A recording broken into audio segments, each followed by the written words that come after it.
अंततः वो समय आ ही गया जब मैं पहुंचा हूँ प्राचीन मगध साम्राज्य की राजधानी पाटलिपुत्र के अवशेषों को देखने के लिए। ये आधुनिक पटना में कुम्हरार पार्क है, जहाँ से प्राचीन मगध की राजधानी पाटलिपुत्र के अवशेष प्राप्त हुए हैं।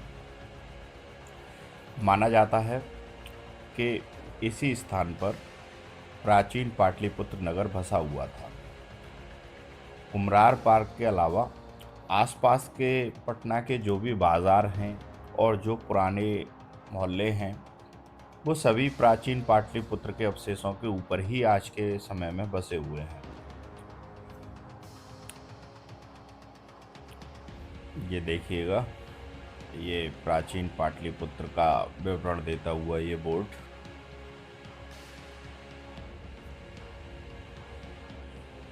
पुरातत्व विभाग द्वारा इस बोर्ड पर यहाँ से पाए गए अवशेषों के बारे में विशेष जानकारी प्राप्त होती है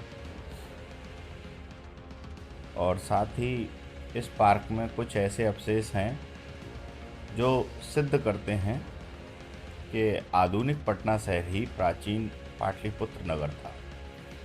तो ये देखिए, यहाँ पुरातत्व विभाग ने कुछ बोर्डों को लगाया है जिसमें इसके उत्खनन के समय के फोटो आप यहाँ देख सकते हैं।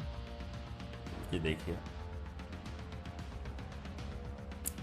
अलग अलग समय पर जब भी यहाँ उत्खनन हुए तो कुछ न कुछ यहाँ की धरती से निकला, जो यह सिद्ध करता था कि यह प्राचीन पाटलिपुत्र शहर के अवशेष हैं।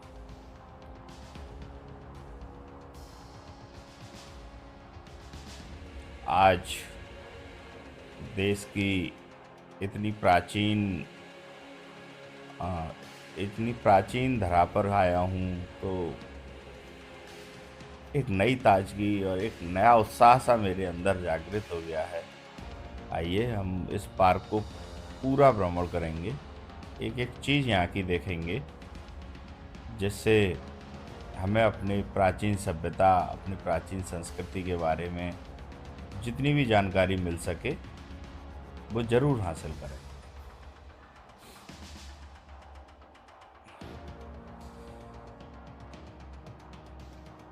क्योंकि मौर्य काल के दौरान पाटलिपुत्र एक विकसित शहर था। सम्राट अशोक ने यहीं रहकर शासन किया। देश के अन्य भागों की तरह उन्होंने पाटलिपुत्र शहर में भी अशोक स्तंभ स्थापित कराया। यहाँ कुछ स्तंभों के अवशेष हमें देखने को मिलते हैं। ये देखिए, प्राचीन मौर्य काल के समय के ये स्तंभों के अवशेष हैं। ये कहना मुश्किल होगा क्या ये अशोक स्तंभ के ही अवशेष हैं या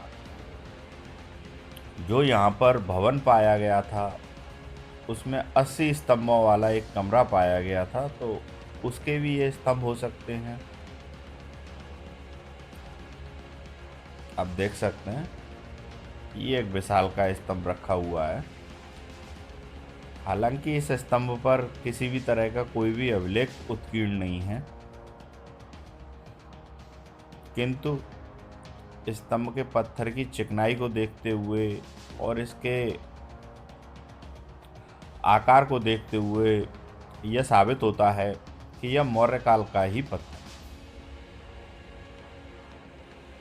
हालांकि पाटलिपुत्र शहर में मौर्य काल के बाद कुषाणों का और उनके भी बाद गुप्त काल का भी साम्राज्य स्थापित रहा था, लेकिन पाटलिपुत्र की मुख्य पहचान मौर्य काल से ही होती है।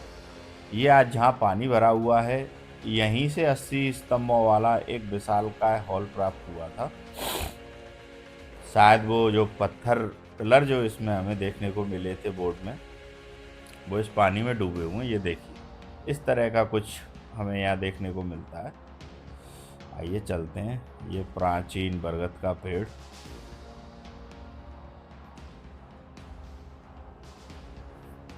और देखते हैं इस पार्क में मौर्य काल से संबंधित क्या क्या अवशेष।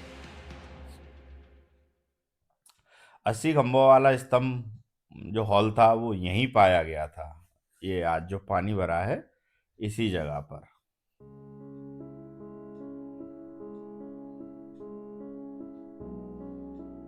बताते चंद्रगुप्त मौर्य के समय का स्तंभ का हॉल था। आइए आगे बढ़ते हैं।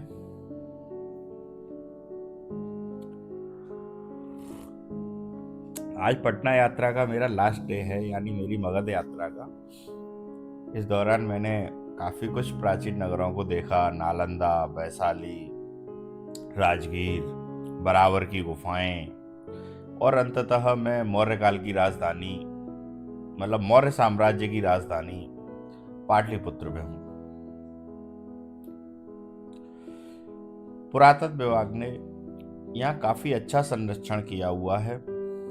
आप देख सकते हैं चारों तरफ बागवानी और शानदार सड़कें बनाई हुई हैं, जिससे यह पार्क आधुनिक युग में भी काफ़ी प्रसिद्ध है।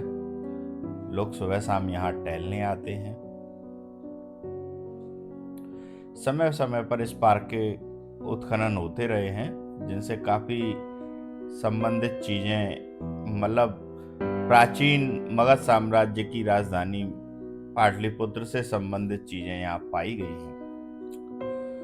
यहाँ से उत्खनन में क्या क्या प्राप्त हुआ, ये इसी पार्क के एक साइड में बने हुए संग्रहालय में हम उनको देख सकते हैं। आइए देखिए, यहाँ भी हमें कुछ देखने को मिला है, पता करते हैं ये क्या है। आरोग्य विहार। ये आरोग्य विहार यानी प्राचीन काल का हॉस्पिटल। बोर्ड पे लिखा है ये गुप्त साम्राज्य की, मतलब गुप्त साम्राज्य के दौरान स्थापित प्राचीन हॉस्पिटल है। यहाँ मरीजों की सेवा होती थी, दवाइयाँ दी जाती थी।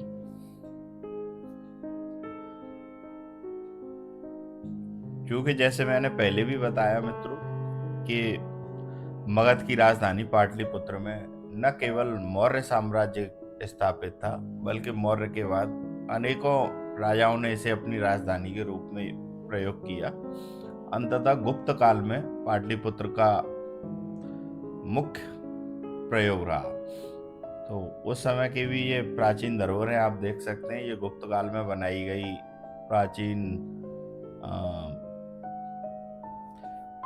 प्राचीन ऐतिहासिक धरोहरें हैं, जो वर्तमान में हमें दिखाई दे रही हैं। तो आप देख सकते हैं ये गुप्तकालीन उत्खनन स्थल।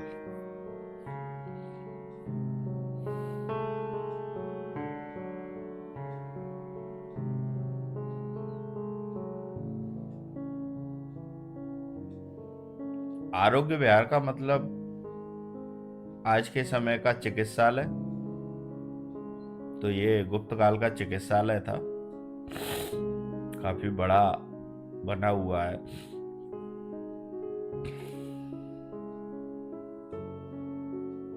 ये देखिए अनेकों भवन और अलग अलग कमरे इसमें दिखाई देते हैं।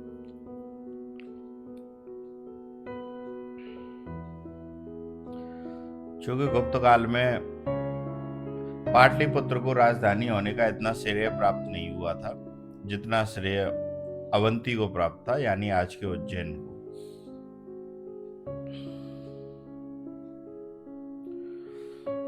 पार्क में ये एक और झील हमें देखने को मिली। हो सकता है यहाँ से भी कुछ उत्खनन में प्राप्त हुआ हो, क्योंकि खुदाई इस स्थान की भी हुई थी। लेकिन इससे जो चीजें मिली थी वो सभी संग्रहालय में सुरक्षित है। आइए एक नजर डालते हैं संग्रहालय पर। ये सम्राट अशोक से संबंधित स्थानों को यहाँ दिखाया गया है कि कहाँ कहाँ उनके शिलालेख और स्तंभ प्राप्त हुए हैं। मुख्य राजधानी के रूप में पाटलिपुत्र को चिन्हित किया गया है, क्योंकि राजधानी पाटलिपुत्र थी।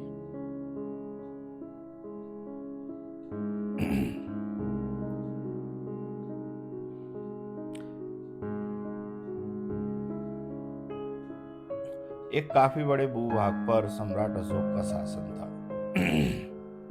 इसीलिए उन्हें महान सम्राट कहा जाता है भारत का।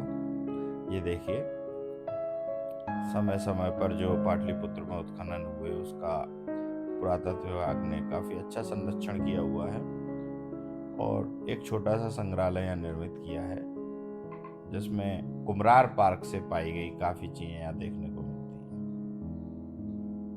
ये देखिए,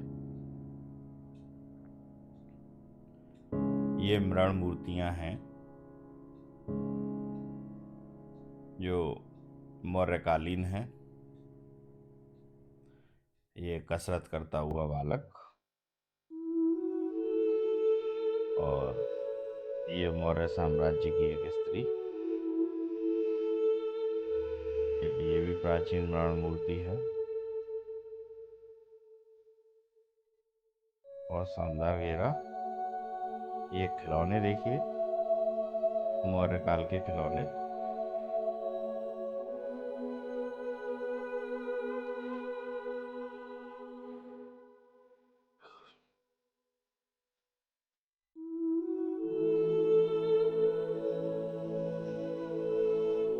यह 80 स्तंभों वाला ये हॉल जो कुम्भरा पार्क में प्राप्त हुआ है।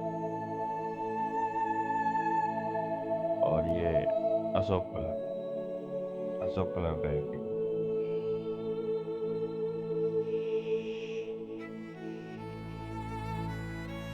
आइए अब चलते हैं प्राचीन एक स्थान की ओर। ये अगम कुआं है। बताते हैं ये मौर्य काल के समय का कुआं है। वर्तमान में यहाँ शीतला माता जी का एक मंदिर स्थापित है, उसी के पास ही ये कुआं बना है। अगम कुआं इसका नाम है।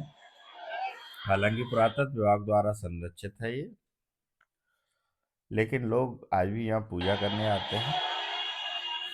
ये देखिए, शीतला माता जी का मंदिर।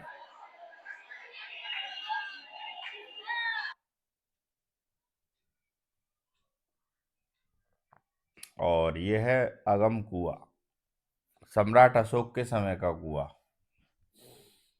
मैंने इस कुएं को देखा, काफी बड़ा और गहरा।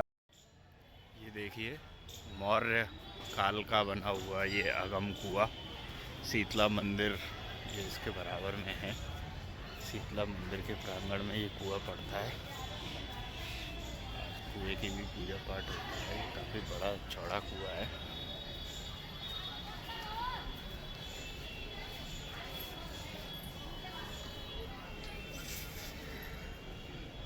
सम्राट अशोक के समय का मौर्य काल का एकमात्र अवशेष।